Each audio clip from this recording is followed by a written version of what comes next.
Le journal sur Al24 News. Merci mesdames et messieurs d'être avec nous pour ce rendez-vous. Voici les titres.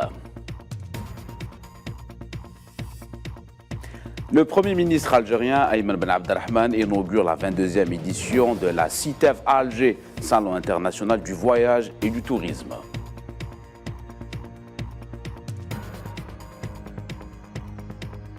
Tentative d'un coup d'État au Burkina Faso. Ouagadougou parle de manœuvres visant à déstabiliser le pays.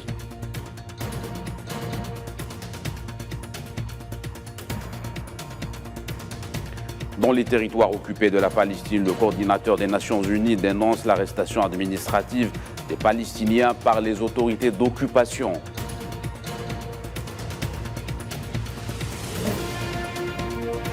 La tension persiste entre l'Arménie et l'Azerbaïdjan autour du Haut-Karabakh. La région a connu un exode massif des Arméniens, selon Yerevan.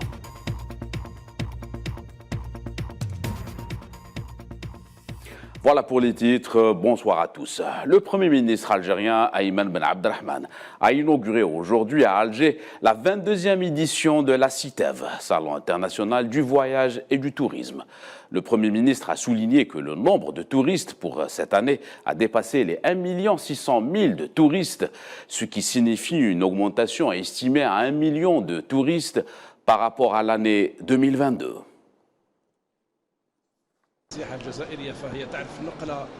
Le tourisme algérien connaît un rebond de qualité et nous devons le promouvoir. Le nombre de touristes étrangers a dépassé cette année 1 600 000 personnes, soit 1 million de touristes de plus que l'année passée, ce qui démontre qu'on ne peut mieux ce rebond.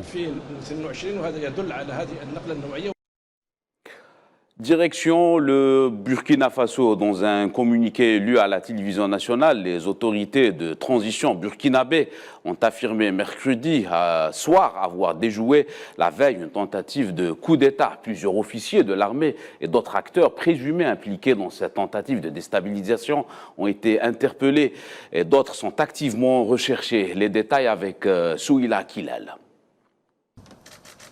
Une année après l'arrivée du capitaine Ibrahima Traoré à la tête du Burkina Faso, le gouvernement de transition a annoncé que les services de renseignement et de sécurité burkinabés avaient déjoué une tentative de coup d'État le 26 septembre 2023. Plusieurs personnes impliquées dans cette tentative de putsch déjouée auraient été interpellées et d'autres seraient toujours activement recherchées. Cette annonce intervient quelques heures après un message du chef de la transition, Ibrahima Traoré, qui a assuré être déterminé à conduire la transition à bon port en dépit de l'adversité. Un message qui laisse entendre que des tractations se jouaient dans les coulisses pour tenter de renverser le gouvernement de transition actuel. D'ailleurs, ces derniers jours, des rumeurs concernant des tentatives de déstabilisation du régime d'Ibrahima Traoré avaient fait le tour du pays, donnant lieu mardi soir à une manifestation nocturne dans les rues de Ouagadougou en soutien au chef de la transition burkinabé. Dans la même soirée, des dizaines d'appels à manifester avaient été relayés par les réseaux sociaux. Cette mobilisation interviendrait au lendemain de l'interdiction de diffusion du magazine Jeune Afrique par les autorités de transition. Le média avait annoncé qu'Ibrahima Traoré craignait une tentative de putsch à l'approche du premier anniversaire de sa prise de pouvoir, le 2 octobre prochain. Des propos qui auraient attisé la suspicion au sein de la population afin de semer le doute, jugent les autorités de transition. La situation sécuritaire au Burkina Faso est instable depuis près d'une dizaine d'années. Le pays est miné par des violences meurtrières sur une grande partie de son territoire. Les contingents sénégalais de la MINUSMA, mission onusienne déployée au Mali, ont finalisé le retrait avec les 116 éléments récemment rapatriés de Mopti vers Dakar, la capitale sénégalaise. Le retrait ne se limite pas au seul domaine militaire et policier. 81 membres du personnel international et 10 volontaires des Nations Unies ont déjà quitté le Mali, souligne la MINUSMA, précisant que le total des départs du personnel civil s'élève à 91 individus.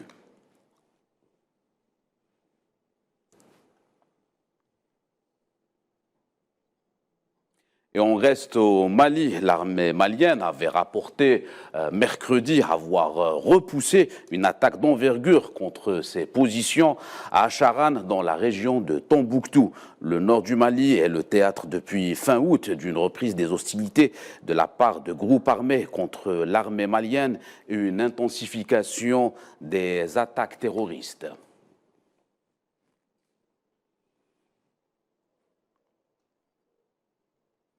Actualité continentale, toujours le Premier ministre de la transition gabonaise, Raymond Dog Sima, dit espérer qu'un dialogue national se tiendra l'année prochaine entre le mois d'avril et le mois de juin.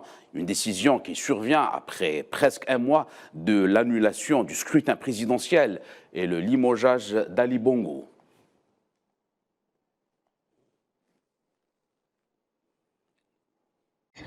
De mon point de vue,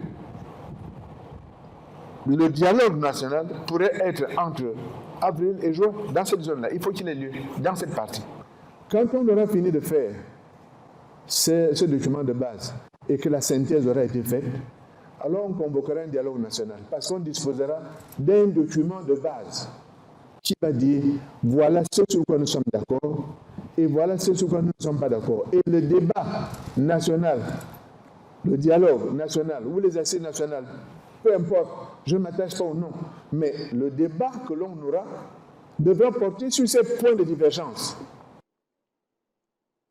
On reste en Afrique. Plusieurs membres des forces de l'ordre ont été blessés lors d'un double attentat à la voiture piégée qui a frappé jeudi la ville de Doussamareb dans le centre de la Somalie, a déclaré une source policière qui a précisé que plusieurs membres des forces de l'ordre qui ont empêché les voitures d'entrer dans la ville ont subi des blessures. La première voiture a explosé sur la route de l'aéroport, tandis que la seconde, chargée d'explosifs, a ciblé un poste de contrôle.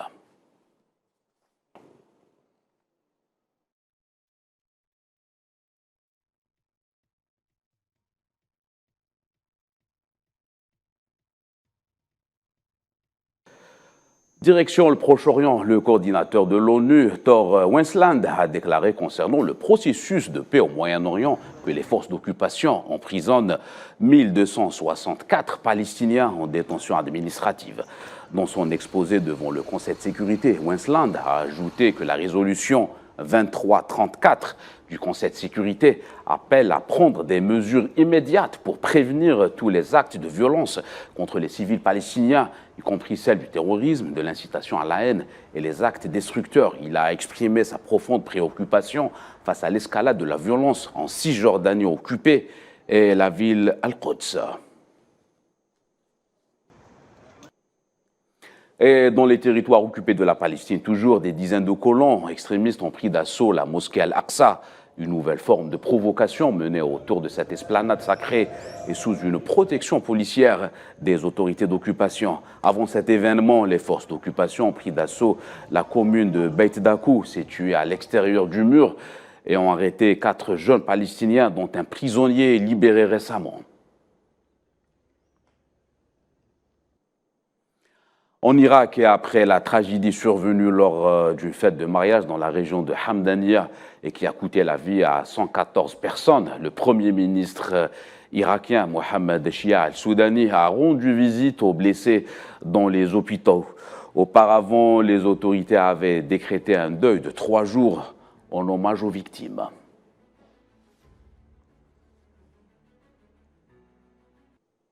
Et moins de 24 heures après ce drame, les autorités judiciaires ont procédé à l'arrestation de 14 personnes dans le cadre des investigations sur les faits ayant coûté la vie aux personnes présentes dans la salle des fêtes de la ville Hamdaniya.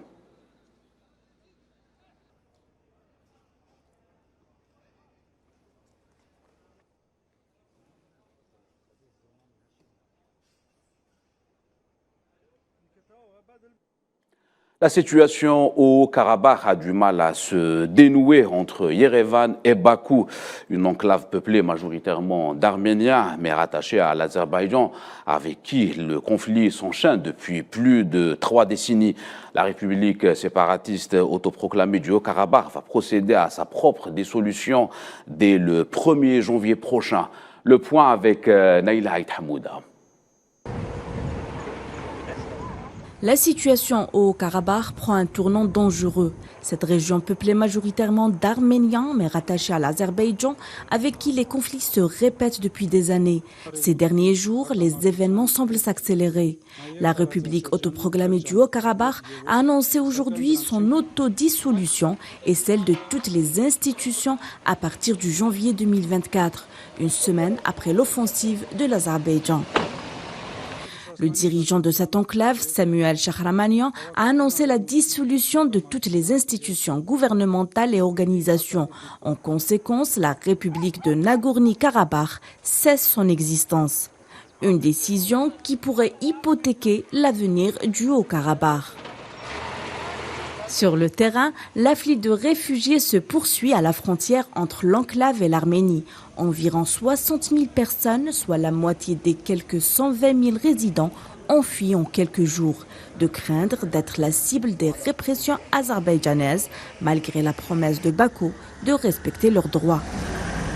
Parmi ces milliers d'Arméniens qui tentaient de traverser la frontière, Rouben Vardanian, l'ancien chef du gouvernement séparatiste du Haut-Karabakh, a été arrêté par l'armée azerbaïdjanaise alors qu'il tentait de quitter la région. L'homme d'affaires qui a mené le gouvernement séparatiste de l'enclave de novembre 2022 à février 2023 aurait été condamné par Bakou à 4 mois de détention. Face à cet exode, l'Arménie déclare évaluer les besoins des personnes qui quittent le Haut-Karabakh afin de leur apporter un soutien adéquat.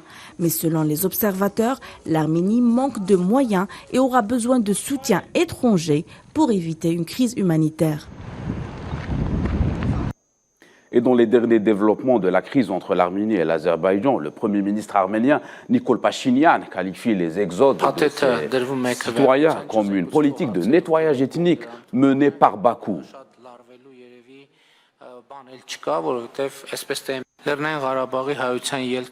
L'exode des Arméniens du Nagorno-Karabakh à la suite de la politique de nettoyage ethnique de l'Azerbaïdjan continue. Notre analyse montre que dans les prochains jours, il n'y aura plus d'Arméniens au Nagorno-Karabakh. C'est un acte de nettoyage ethnique. La capitale belge, Bruxelles, accueille une réunion des ministres de l'Intérieur de l'Union européenne pour discuter de la réforme du système d'asile et d'immigration, tandis que l'Allemagne a annoncé l'élargissement des contrôles aux frontières avec la Pologne et la République tchèque afin de réduire l'immigration irrégulière. Cette réunion intervient dans un contexte de forte augmentation du nombre de migrants dans le vieux continent, notamment sur l'île de Lampedusa en Italie, qui a connu un flux migratoire sans précédent ces derniers jours.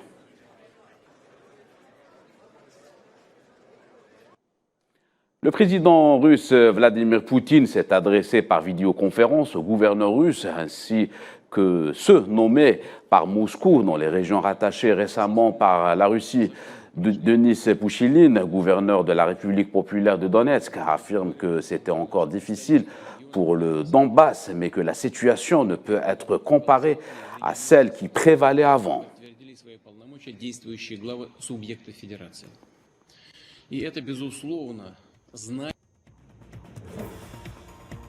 C'est la fin de cette édition. L'actualité continue sur Al 24 News. Excellente soirée à tous.